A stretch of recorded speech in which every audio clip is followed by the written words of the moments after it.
जय हिंद, नमस्कार। खालिस्तान एक शब्द जो सुनते ही हम सब में एक्सट्रीम इमोशंस आते हैं। मगर हम में से कितने लोग जानते हैं कि खालिस्तान की हिस्ट्री क्या है और उसका क्या दुष्परिणाम इस देश को झेलना पड़ा है।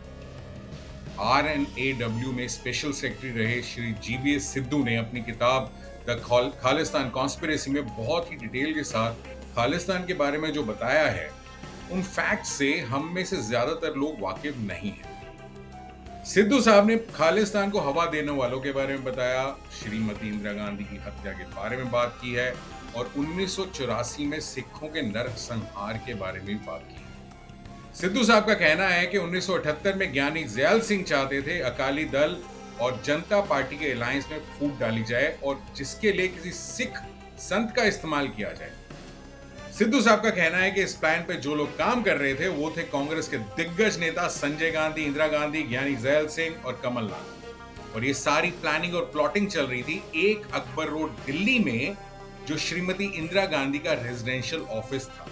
और प्लान था भिंडरांवाले खालिस्तान, जिसमें हिंदुओं के दिल में खौफ पैदा करना था।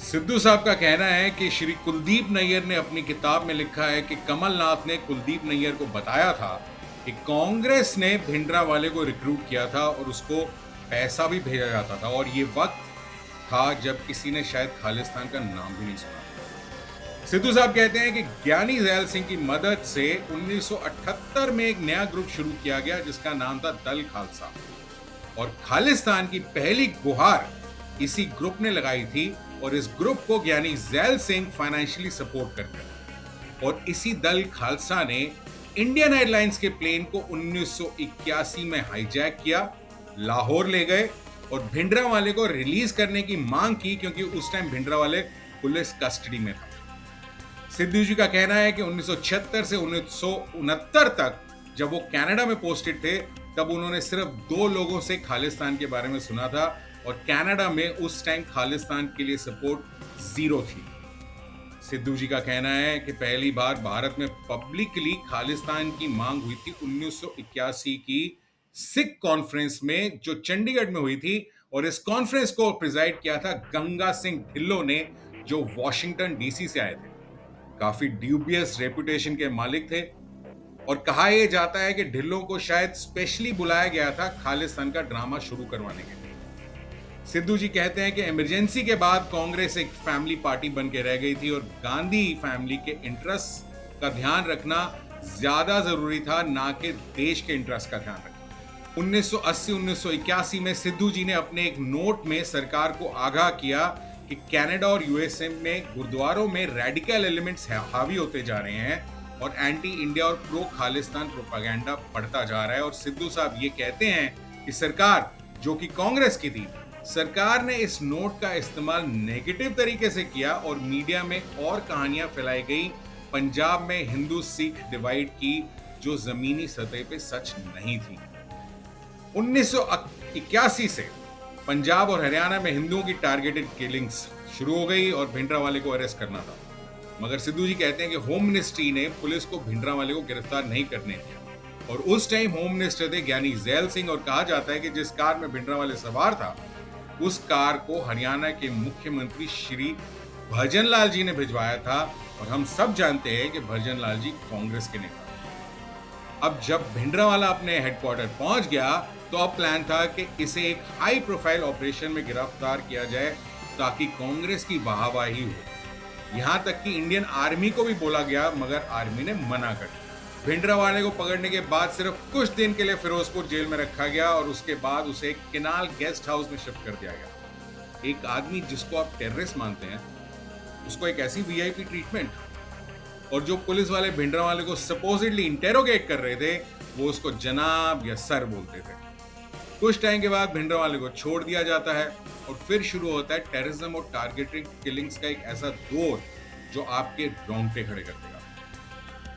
22 दिसंबर 1981 को दिल्ली गुरुद्वारा प्रबंधक कमेटी के प्रेसिडेंट जत्थेदार संतोख सिंह को गोली मार दी जाती है। और सिद्धू साहब का कहना है कि संतोख सिंह की भोग सेरेमनी में भिंडरांवाले और ज्ञानी जैल सिंह मौजूद थे, और भिंडरांवाले ने जमकर ज्ञानी जैल सिंह की बेइज्जती की, और जैल सिंह कुछ नहीं बोल पाए, और ये तब जब सिद्धू साहब का कहना है या मानना है कि जैल सिंह ने ही इलेक्शन जीतने के लिए भिंडरांवाले को इतना बड़ा बनाया था, और अब भिंडरांवाले जैल सिंह की पहुंच से बाहर हो चुका था। सिद्धू साहब ये भी कहते हैं कि सरकार के पास काफी मौके थे पंजाब इशू को शांति से सुलझाने के, मगर ऐसा नहीं किया गया क्योंकि कांग्रेस का प्लान था कि इस खालिस्तान के मुद्दे से अलग अगला इलेक्शन जीतना है। सिद्धू साहब का यह भी कहना है कि संजय गांधी की मृत्यु के बाद इस खालिस्तान गेम प्लान का मोर्चा संभाला राजीव गांधी, कमलनाथ, अरुण नेहरू, एमएल फोतेदार और अरुण सिंह ने। सिद्धू जी कहते हैं कि 1980 के बाद पंजाब एक प्रेशर कुकर की तरह था जिसका टेम्परेचर दिल्ली से कंट्रोल किया जाता था ताकि शांति ना हो, मगर हालात इतने खराब भी ना हो कि हाथ से निकल जाए।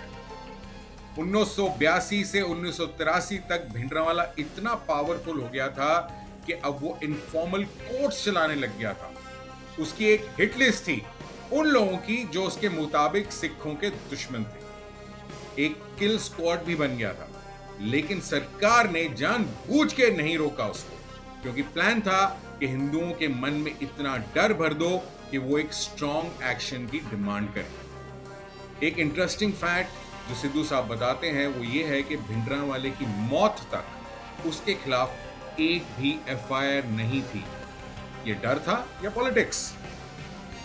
सिद्धू जी का कहना है कि ऑपरेशन ब्लू स्टार से कुछ महीने पहले आरएनएडब्ल्यू ने श्रीमती इंदिरा गांधी को भिंडरांवाले को पकड़ने का एक प्लान दिया था, और वो प्लान रिजेक्ट कर दिया गया क्योंकि शायद उससे प्रोपेगेंडा ज्यादा नहीं होता। सिद्धू जी बताते हैं कि सरकार को पता था कि गोल्डन टेम्पल में आर्म्स और एम्युनिशन जमा किया जा रहा है, मगर उसे नजरअंदाज किया गया ताकि जब भी भिंडरांवाले के अगेंस्ट एक्शन लिया जाए तो ये लगे कि ऑपरेशन कितना मुश्किल था।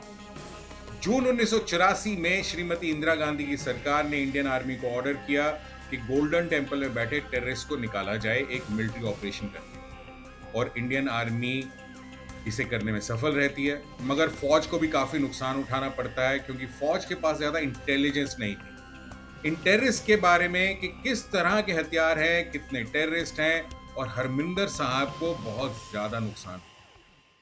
ऑपरेशन ब्लू स्टार हो जाता है, भिंडरांवाले और उसके साथी मारे जाते हैं। सिद्धू साहब बताते हैं कि 21 अक्टूबर 1984 को वो अपनी गाड़ी में अपनी फैमिली के साथ प्रधानमंत्री श्रीमती इंदिरा गांधी के घर के आगे से गुजर रहे थे, और उन्होंने देखा कि एक सिख और एक हिंदू गार्ड श्रीमती इंदिरा गांधी के घर के बाहर थे और दोनों के हाथ में स्टेन गन्स थी। और सिद्धू जी हैरान थे कि सिख गार्ड को क्यों पोस्ट किया गया है, और ये तब जब हर किसी को एक डर था कि सिख टेररिस्ट श्रीमती इंदिरा गांधी को ऑपरेशन ब्लू स्टार के लिए माफ नहीं करेंगे। सिख गार्ड्स को श्रीमती इंदिरा गांधी की सुरक्षा से हटाया गया था और फिर श्रीमती गांधी के कहने पर ही उनको वापस लाया गया था, और ये एक बहुत बड़ा सिक्योरिटी लैप्स था। 31 अक्टूबर 1984 को प्रधानमंत्री श्रीमती इंदिरा गांधी के अपने ही 2 सिख सिक्योरिटी गार्ड्स उनकी हत्या कर देते हैं, और उसके बाद शुरू होता है 1984 का सिखों का नरसंहार का भयानक तांडव।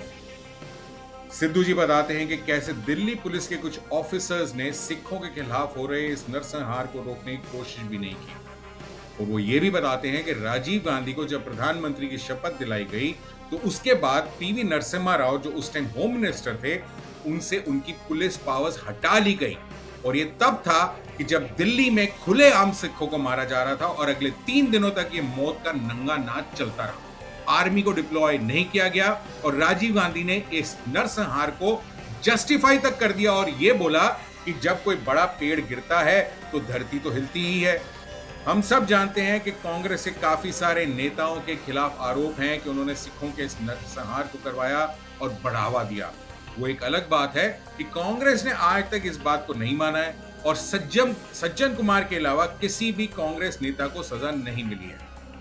1984 के दंगों में 6000 से ज्यादा सिख मारे गए, उनके बिजनेसेस और घरों को जलाया गया, और ना जाने कितनी जिंदगियां हमेशा हमेशा के लिए बर्बाद हो गई। ये सब होने के बाद शुरू हुआ पंजाब में आतंकवाद का एक ऐसा दौर जो हिंदुस्तान में पहले कभी नहीं देखा गया था, और पाकिस्तान ने इसका भरपूर फायदा उठाया और आतंकवादियों को ट्रेनिंग दी, हथियार दिए हिंदुस्तान में आतंक फैलाने के लिए। और इस आतंकवाद की वजह से हमारे यहाँ पर 35,000 से 50,000 तक सिख और हिंदू मारे गए। इतना कुछ होने के बाद भी हमारे नेताओं ने कुछ नहीं सीखा और आज पंजाब में ड्रग्स प्रॉब्लम है। एक बार फिर से खालिस्तान का ड्रामा शुरू हो गया है और काफ़ी सारे नेता हैं जो भिंडरांवाले को हीरो मानते हैं और कुछ ऐसे भी हैं जो अपनी राजनीतिक रोटियां सेकने के लिए खालिस्तानी एलिमेंट्स के साथ जोड़-तोड़ बना के रखते हैं। सिद्धू जी ये भी बताते हैं कि सिमरनजीत सिंह मान लोगों से 35,000 रुपए लेते हैं लेटर देने के लिए कि वो आदमी खालिस्तानी है ताकि वो आसानी से कनाडा में सेटल हो सके। हम उम्मीद लगा सकते हैं कि दोबारा हमारे देश में ऐसी कोई सरकार ना आए जो अपने पॉलिटिकल फायदे के लिए कुछ ऐसा करे जिसका नुकसान आने वाली हमारी नस्लों को झेलना पड़े। नमस्कार, जय हिंद।